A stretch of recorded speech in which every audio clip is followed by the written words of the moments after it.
Hey, you might notice things look a bit different. Welcome to the new Dadork studio.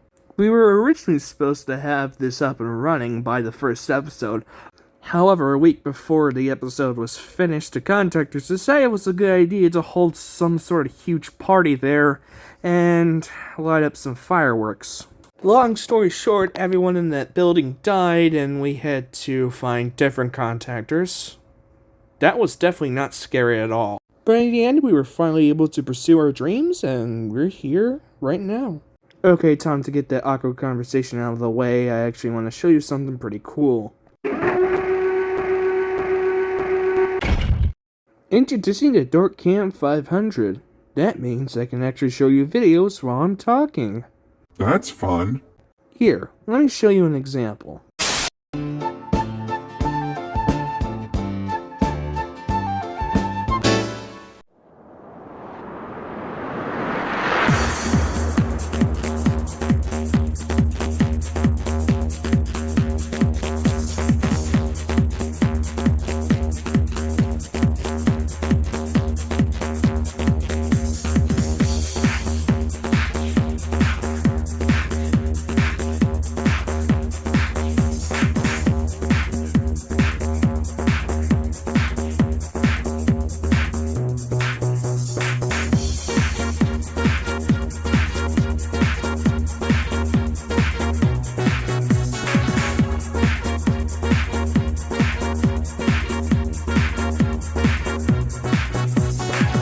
Blam Machinehead doesn't really have a lot of information online, since this game seems to be fairly obscure.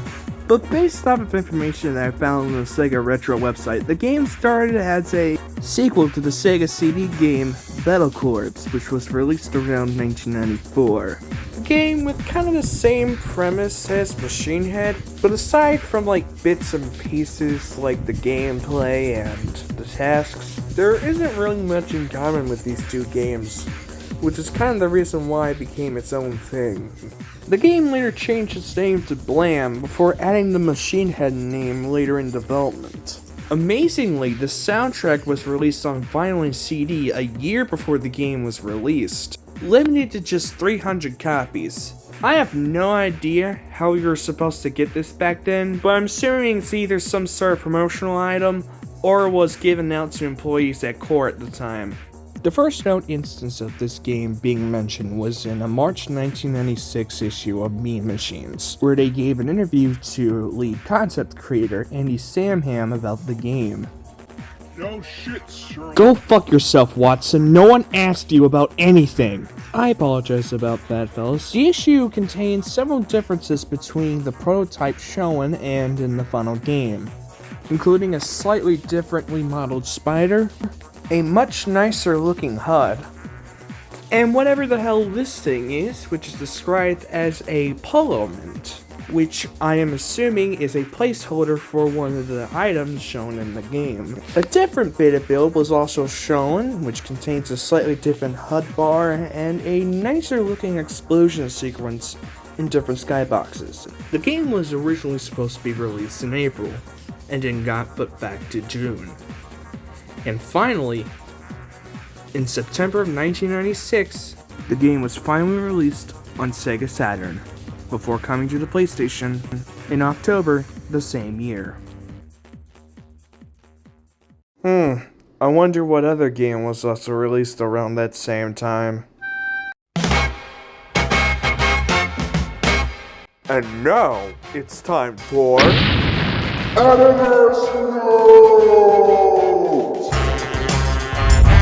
While finishing up for this video to upload on YouTube, I just found out that there's actually a few prototypes that are floating around online. Unfortunately, this one isn't nearly as interesting as most of the prototypes available for other games, but it's still interesting regardless, because you know, all prototypes are interesting. First, not only do chainguns look completely different, but they actually shoot bullets, unlike in the final game, which they are hit scans. There is also a crashed plane, which I don't think is in the final version. There is also this thing, which I have no idea what it's supposed to do, and a tree that hasn't been affected by the Machinehead virus, because in the final version, they're all shriveled up. There is also a part of what seems to be a nuclear power station, which of course you cannot go through and is completely hollow inside. Also, the grenades look like this for some reason. And finally, there is also what seems to be an early version of the reality gates. Other than that, everything else stays the same, aside from a few weird color choices for the enemies. There's also footage for a prototype of the game that was shown at E3 '96, which shows the aforementioned different HUD bar, plus there's a crosshair in its place. And it's a pretty big one too. Other than that, there's not a whole lot to say, and our time is up. See you next time on Editor's Note!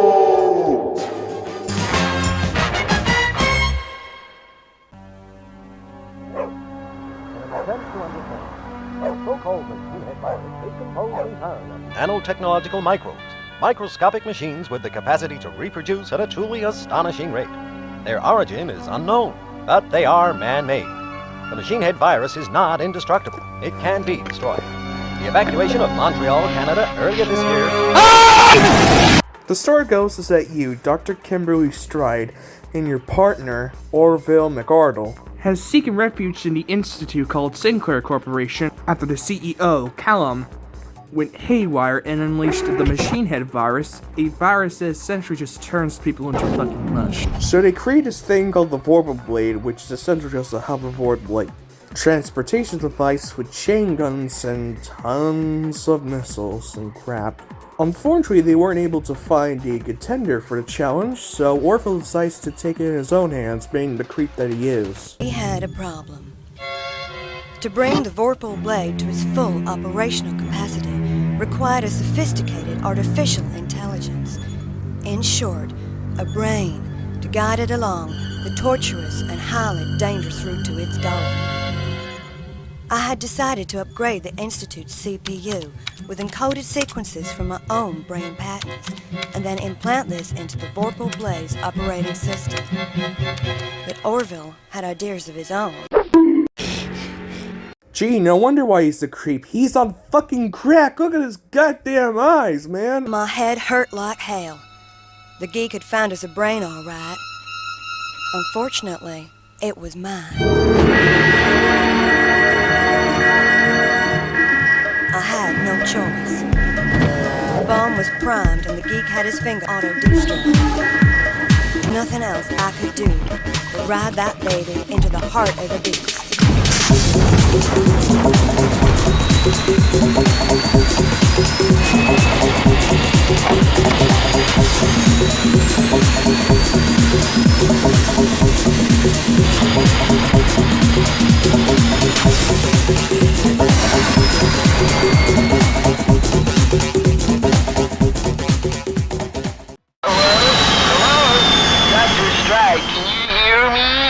Yeah, unfortunately, I can. Excellent!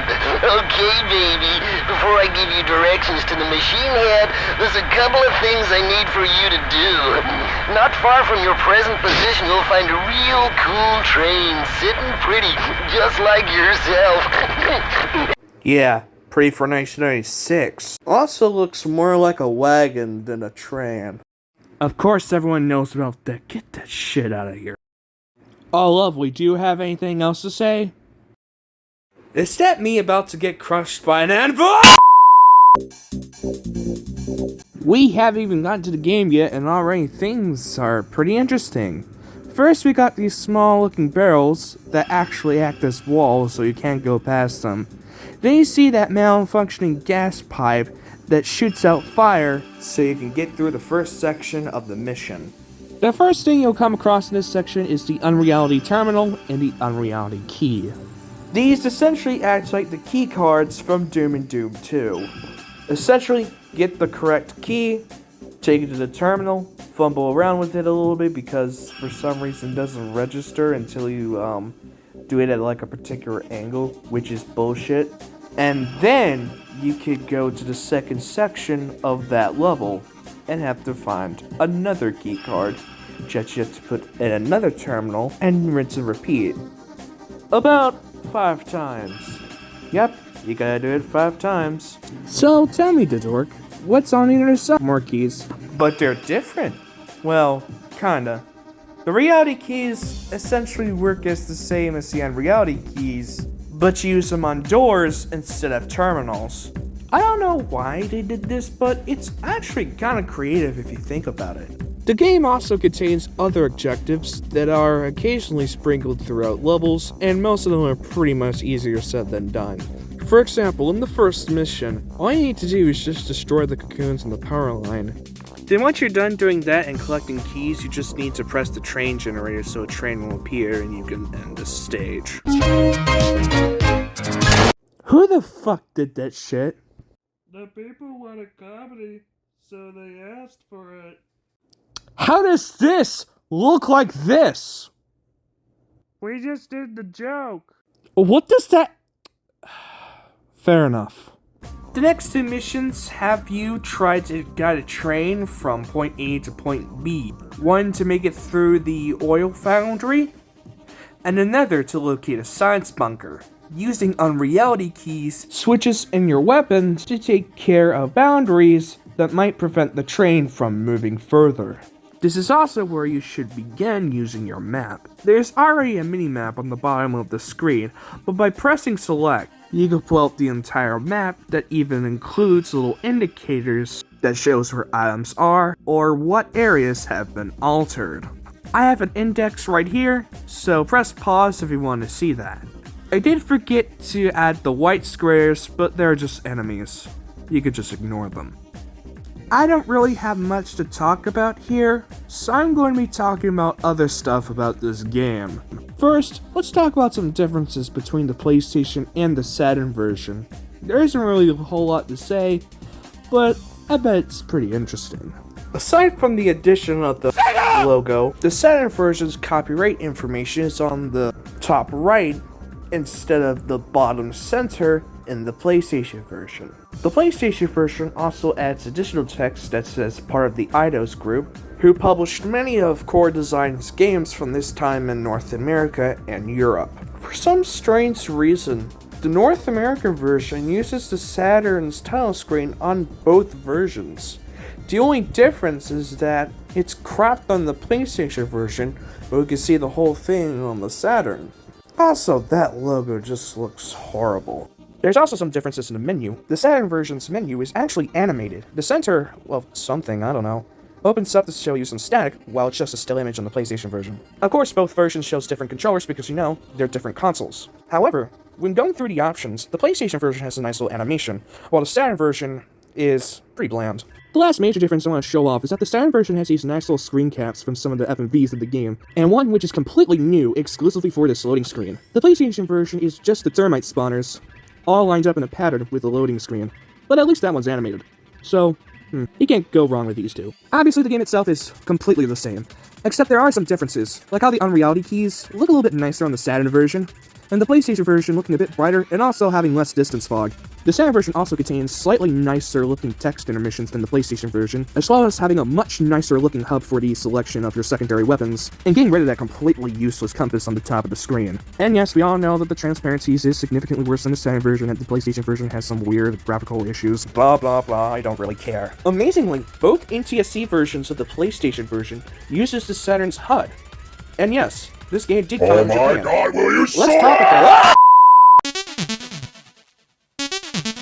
Guess I was wrong about that last part. I guess there is a loading screen that is different on the PlayStation version, but it's the only one in the game. Edit, I lied. We finally made that science bunker, and it's now time to take on that first boss.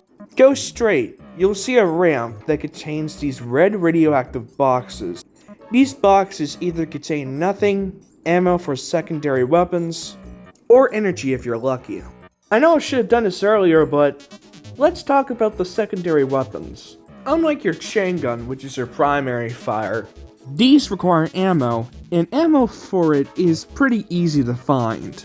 Enemies and the red boxes will usually give you ammo. There are 7 total secondary weapons, and each are unique in their own ways, and can even help you in some situations. The flamethrower, which essentially is your last resort weapon, but are pretty useful in close encounters with enemies. Regular missiles are self-explanatory, homing missiles are a godsend, Photon missiles are rapid-fire lasers that are pretty uncommon at first, but become more plentiful later in the game.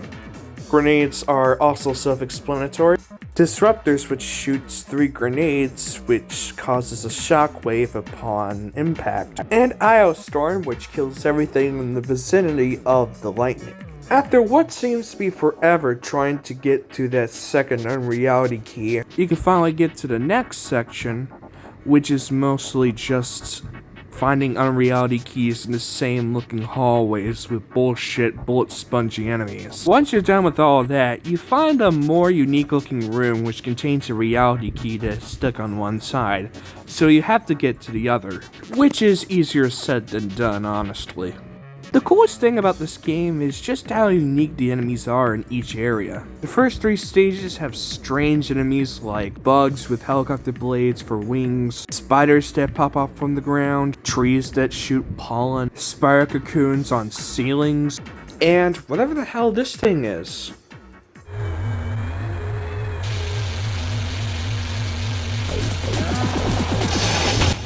Come on, man, Who the hell is this? No, seriously, who the hell is this guy? And how is he called expansively pain-inducing? Expansively pain-inducing! So if he's expansively pain-inducing, why is he a wimp?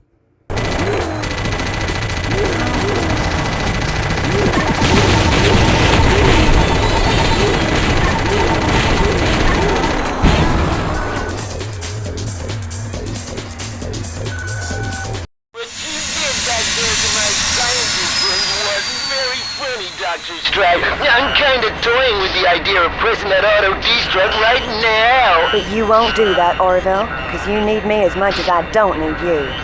You don't know how right you are, baby. Okay, this is where things start to get real hard. I think at this point, this guy isn't just a pervert. He's a fucking sicko, dude. But even then, he does look like this after all. Welcome to the Termite Swamps, where it's set as some sort of war zone, as there are tons of anti-tank obstacles, but however, you're a bit too small for them, so they act more like blockades. And if it looks like a battle zone, they have snipers. But they're rapid-fire snipers, so you can't really call them snipers. They're still really damn annoying though.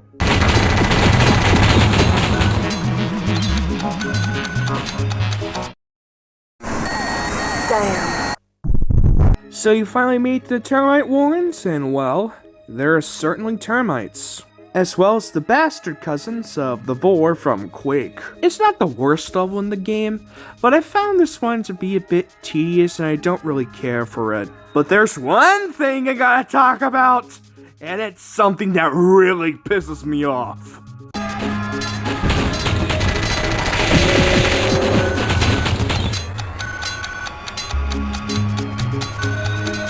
Oh yeah, the atomic clock. Oh boy. The atomic clock is by far one of the worst things to have ever been added to this game. It is a mechanic that's going to really piss you off, especially when you're first playing this game. And especially when some of the enemies later in the game can get real bullshitty, as well as energy cells being relatively uncommon. It can really kill this game for you sometimes, and it's the main reason why this game is so difficult in the first place. You're now back at the termites. Okay, now that's really fucking lazy, but at least it makes up for it by being a significantly better level compared to the last one. It really does feel more like an FPS shooter where you're just sliding around your hoverboard trying to shoot everything that comes to you, which feels really nice once you get the hang of it, especially for a game that came out before the dual analog controller or the DualShock. So yes, you're dealing with the D-pad moving and turning, and the left and right trigger buttons for sliding. Though there is a control option where you can move and slide with the face buttons, and look around with the D-pad. Though that does feel a bit strange, it's actually not that bad. Though I do have to say the second half is a little bit tedious, especially when this is of course a vehicle game, so it does feel a bit slippery.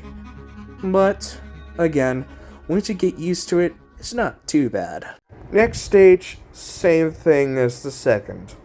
Very boring, very dull. It's not even difficult, it's just long and boring and a bit tedious too. Starting with the second world, the game has 5 missions instead of 4 as with the first world. Instead of finding an entrance to the Termite Hills or finding a teleporter, you have to find a torture chamber and save the lieutenant that's being captured by the Arachnid Queen. Yep, there's a king and a queen, but the queen is seemingly not pain-inducing this time. She's not even mentioned in the manual. This is also the point where the game really goes off the rails. You're only spending a good amount of time trying to shoot through cocoons and annoying enemies while trying to traverse through acidic floors that drain your health very, very quickly. I especially hate those big termites that constantly shoot projectiles at you over and over and over again. It's like they put a lot of them in there just to piss you off. And then there are these things, which are the same as the big termites, except they look like dinosaurs, and they shoot even more of those projectiles. But at least they turn into jibs after you defeat them. Well, now time to say hi to the Arachnid Queen.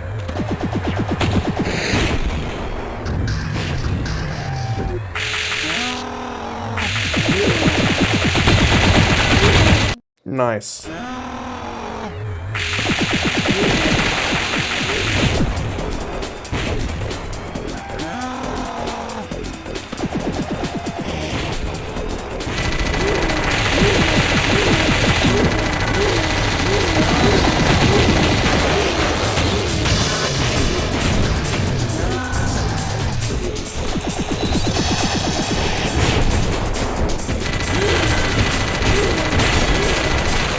I think this is probably going to be one of those boss fights. I can feel it.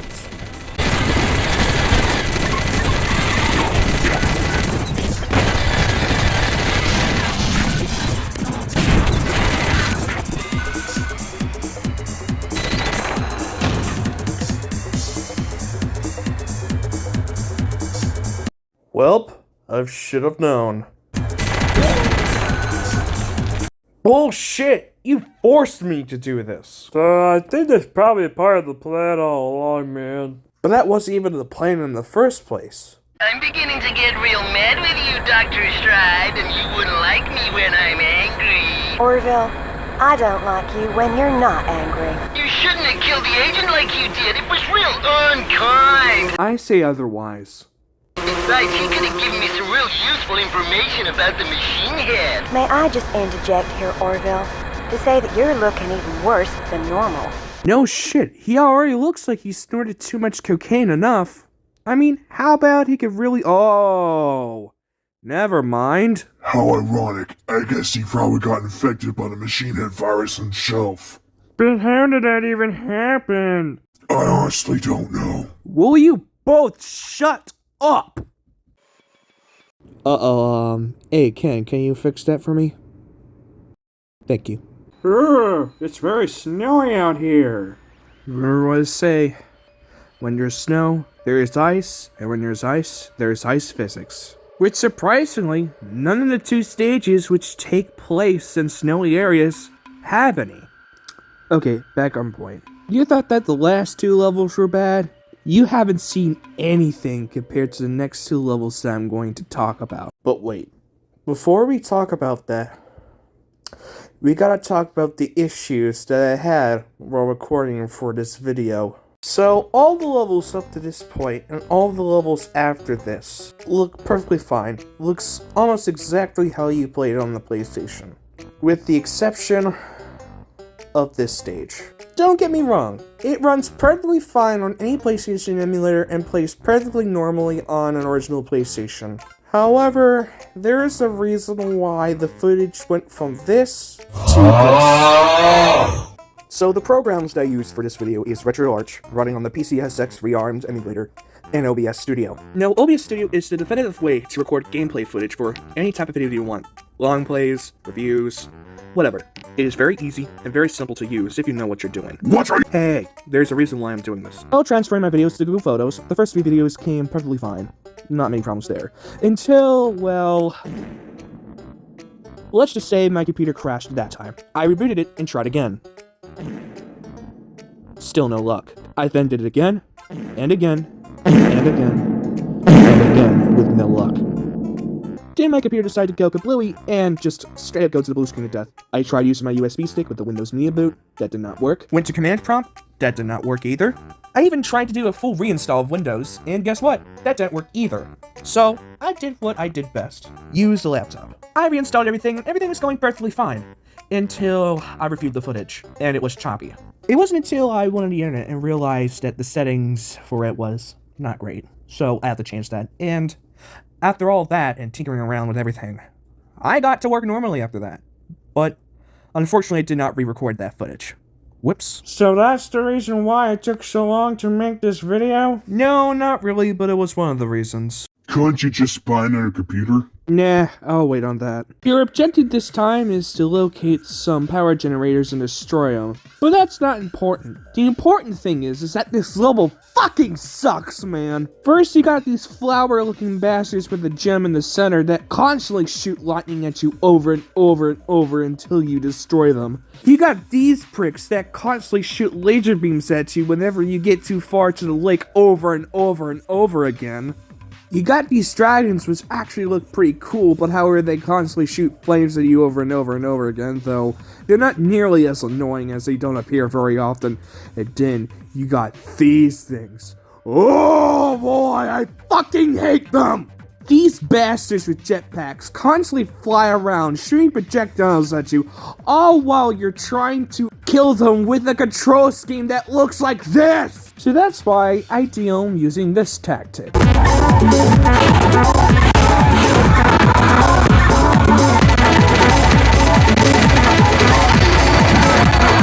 It doesn't work all the time, but when it does, it is a fucking godsend, bro. You're also going to deal with situations like this.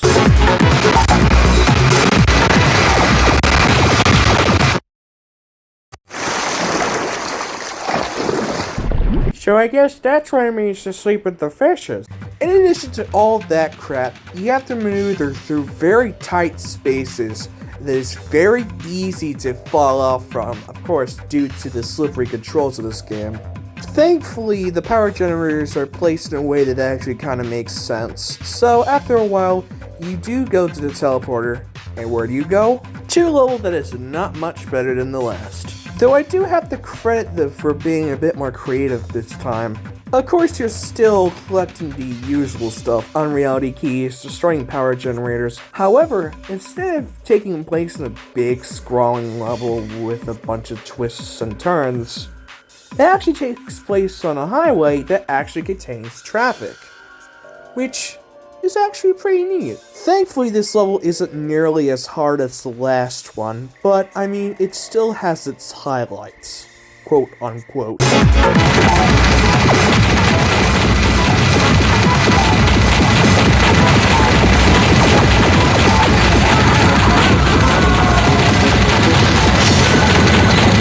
Like most of the more weaker stages in the game, the stage is more boring than anything. Oh yeah, and by the way, here's what happens if you try to go to the tunnels on the highway.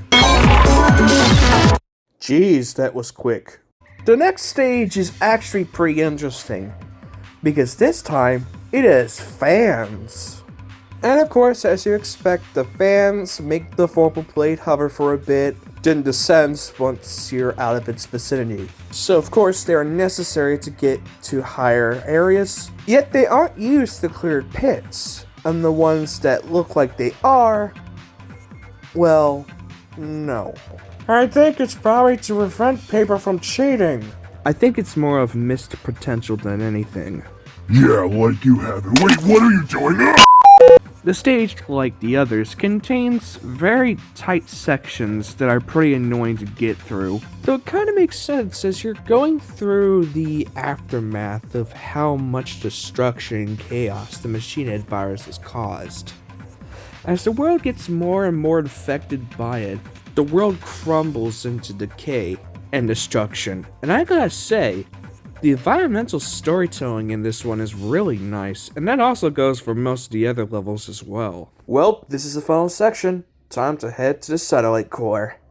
Kinda feels like at this point I'm kinda grasping for straws. But in actuality, most of the levels are kinda samey. I'm just trying to talk about the most interesting parts about them. Of course, this level doesn't really change much, though what I do have to say, it is nice to transfer from a snowy landscape to a highway filled with snow, to a weird wasteland, to a random tech base, but it doesn't really have much of an explanation on why.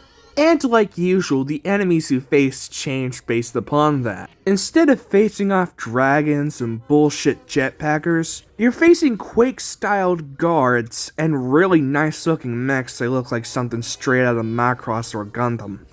And like all the other final sections, this one's kinda easy to get through, and because you already know the routine by now, there isn't really much to talk about, so we should just cut to the chase. Ooh, there's a different boss for once! Shut up.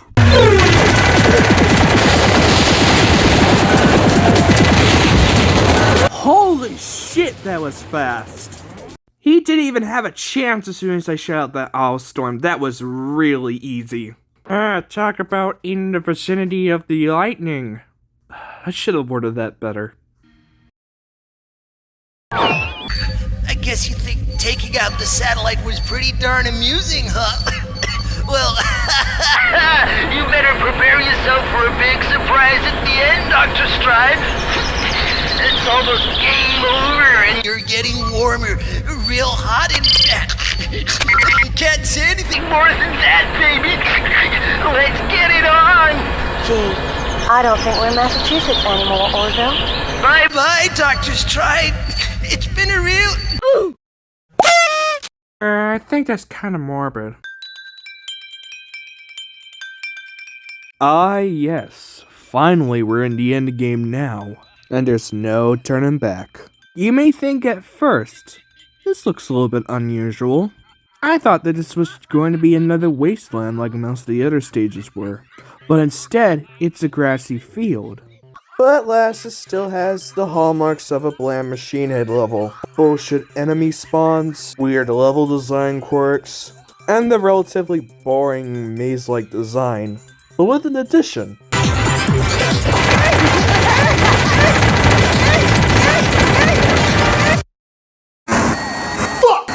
I know that the other levels do this, but this one is by far the coolest. As you make contact with the unreality terminal, the ground rises up, and it forms a hill that you can go up to so you can get that second unreality key by moving forward between the gaps. Which is honestly pretty clever level design, and I wish they incorporated more into this game. Oh shit, here we go again.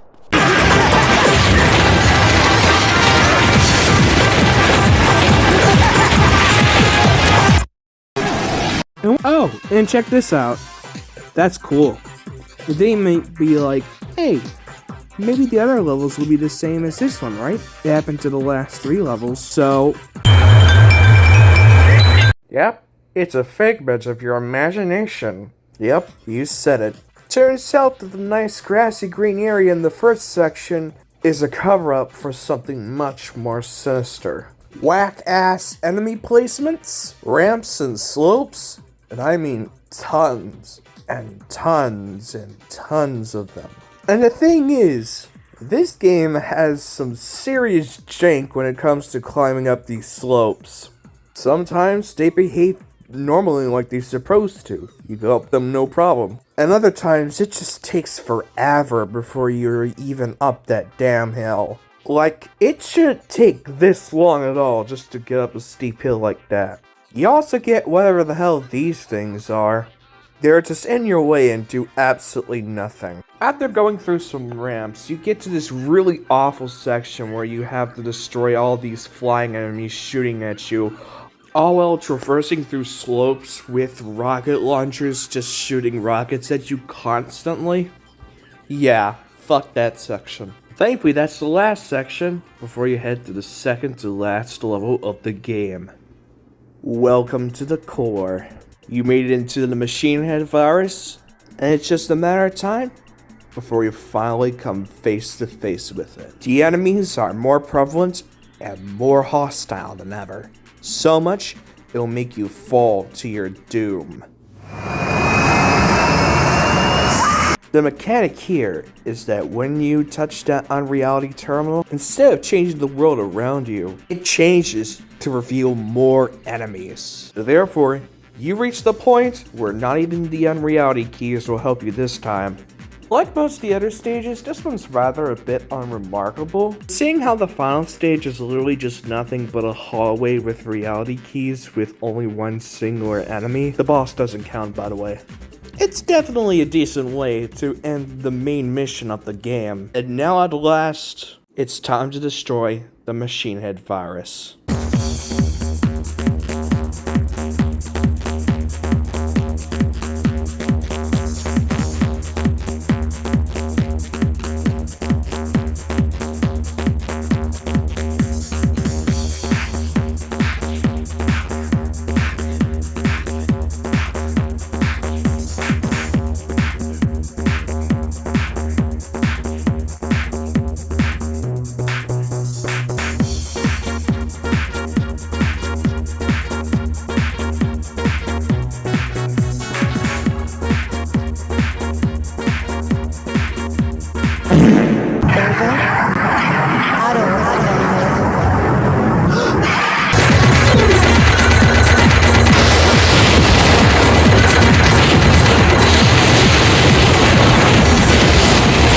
Yeah! You've finally beaten it. And thank goodness too. Because now I don't have to deal with all that crap any longer. And now, it's time to talk about my thoughts about this game.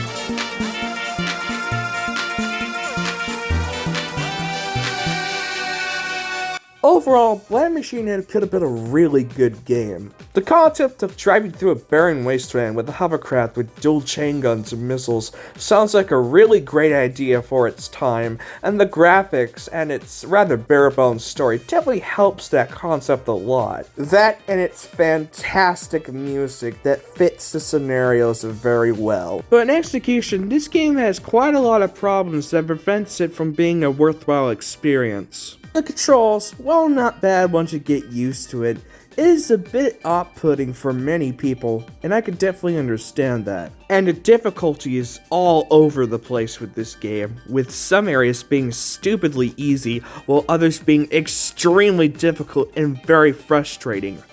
But the main problem with this game isn't any of those. It's just that there isn't really much variety in this game, which is the main reason why I struggled to even review this in the first place, and it took me so long before I'm able to do so. Granted, most FPS games are kinda like that, and they do occasionally add certain things to make it fresh, like level designs with a unique gimmick, or maybe new items or weapons, or even enemies to also make it fresh. And while this game does add something new to the mix, it still doesn't really help a whole lot because you're still doing the same thing. And that's mostly due in part with its level design. Because what you see in like the first 4 levels is pretty much what you get with the rest. And that's a shame because, again, this game could have been really good had they made a few tweaks to the level design, the enemy placement, and its difficulty. And even with all of its issues, I still personally think that Blam Machinehead is still a fairly decent game, even with all of its issues. Because there is still some enjoyment to be had, and there are way worse games out there. And even if you think that this game isn't very good, it still is a fairly interesting moment in course history, and thus should not be forgotten.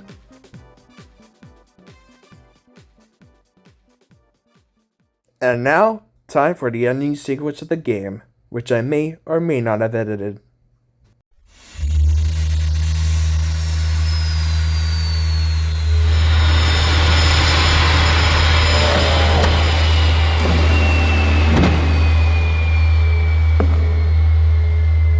Whoa! Dr. Stride, how nice to see you in the flesh, so to speak. Did you enjoy my little game? We had such fun, did we not? And now it's game over. Something I've been looking forward to all along. I hope you'll make it hurt a lot. Pretty twisted, huh? Damn right, you little creep. Oh, that's it. Talk dirty to me, baby. I've had just about all I can take from you. I can take it. Give it to me, baby. Give it to me hard. You got it.